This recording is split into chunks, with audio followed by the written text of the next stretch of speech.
OJT के पैसों को कहते हैं कि आप इतने पैसे दीजिए, ओजेटी कहा जाता है। और आज को ओजेटी कहा जाता है। जो तरक्याती फंड किधर गया? 3,360 अरब रुपए इनके पास 15 साल में जमा हो चुके हैं। मुझे बताइए ना कि वो कहाँ लग रहे हैं। अच्छा, आप इन पे तनकीद करो तो इनको बुरा लग जाता है। इनके ऊपर मुनासिब किस्म का कोई जुमला बोल दो कि भाई आप आके जरा जायजा ले लीजिए, तो इनको बुरा लग जाता है। तो अब मुझे बताइए, ऐसी चुचुट बंदिया के अंदर रहने से अच्छा ये नहीं है कि आदमी डंडो आदम जाके रह ले। ये कैसा मेरे शहर का हाल कर दिया है कि मेरे शहर के अंदर से गुजरना अजाब बना दिया है। अच्छा, जहाँ एमकेएम नजीब अय्यूब प्रोफेशनल इदारों में जा रहे हैं, उनकी शक्लें बिगड़ गई हैं उन रोडों पे से गुजर गुजर के।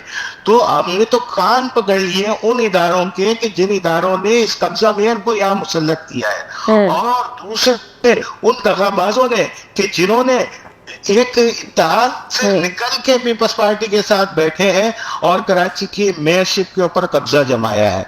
तो इन सब के गले हाथों के ऊपर खून जाएगा उन शहरियों का कि जो खून थूकते हुए मर रहे हैं, रोड एक्सीडेंट में मर रहे हैं। एक और तुरफा तमाशा ये कर दिया इन जालिमों ने कि यहाँ चालान तो आप देखिए कि वो फरमा रहे हैं कि जनाब हम तो 1 लाख रुपए का चालान करने वाले थे, वो तो सिंध हुकूमत ने कहा कि 50,000 रुपए का कर दे जिसके पास लाइसेंस नहीं है। वो तो तुमने कराची को क्या समझा हुआ है? तुम टोक्यो समझ रहे हो, तुम इसे पेरिस समझ रहे हो। कराची की रोडें गुजरने के काबिल नहीं है, कराची का कोई मास्टर प्लान मौजूद नहीं है, कोई ट्रांसपोर्ट सरकारी मौजूद नहीं है, और तुम्हें शौक चले गए चालान 1 लाख रुपए का करेंगे। तो अजीब जुल्म का निज़ाम है। इस जुल्म के निज़ाम से अब ये जो जमहूरी रवैये पार्टियों के अंदर आ रहे हैं, मैं समझता हूँ पीपल्स पार्टी के अंदर भी पीपल्स पार्टी का चेयरमैन और पीपल्स पार्टी का कारकुन और पीपल्स पार्टी का काउंसलर इनका गर्दन पकड़ने के लिए उठ के खड़ा हो जाएगा।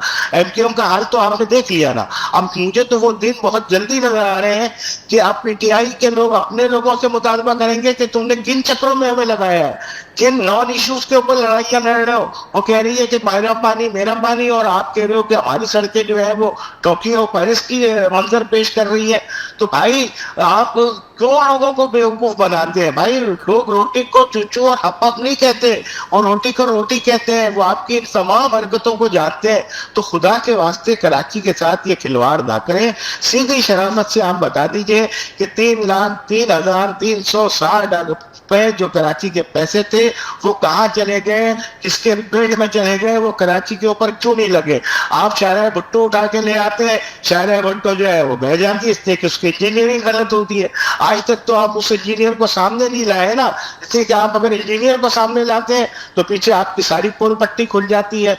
आपने एक जाली किस्म की हब डैम से नहर निकाली, पहले जो मेयर अब्दुल अफगानी ने बनाई थी, पानी अभी भी उसी में से चला रहे हैं, लेकिन 12 अरब रुपए आपने पानी के अंदर बहा दिए। वो नहर पहले टेस्ट के अंदर ही बह गई, और उसके बाद दूसरी दफा जब पानी छोड़ा गया तो उसके अंदर वो तो मजिया पेट हो गई। तो यही हाल कराची की रोडों का है। आप हर साल कहते हैं कि जी क्लिनिक के लिए हम रोडें बनाएंगे, वो दिन तो मैंने आज तक नहीं देखा। रोडों के नाम पे, तारकोल के नाम के ऊपर आप तो मोबिलाइज डाल के काली कर देते हैं रोड को। आप तो रोड को काली करके समझते हैं कि हमने जी रोड बना दी है। वो कोई रोड थोड़ी होती है, वो तो मट्टी और बजरी होती है जिसको मोबिलाइज के अंदर मिला के आप रातों रात आप कहते हैं कि हमने अस्तरकारी कर दी। तो तुम अस्तरकारी के मेयर हो क्या? तुम रोड बनाने से मेयर क्यों नहीं बन रहे? भाई तुम इसको अपना शहर क्यों नहीं समझ रहे?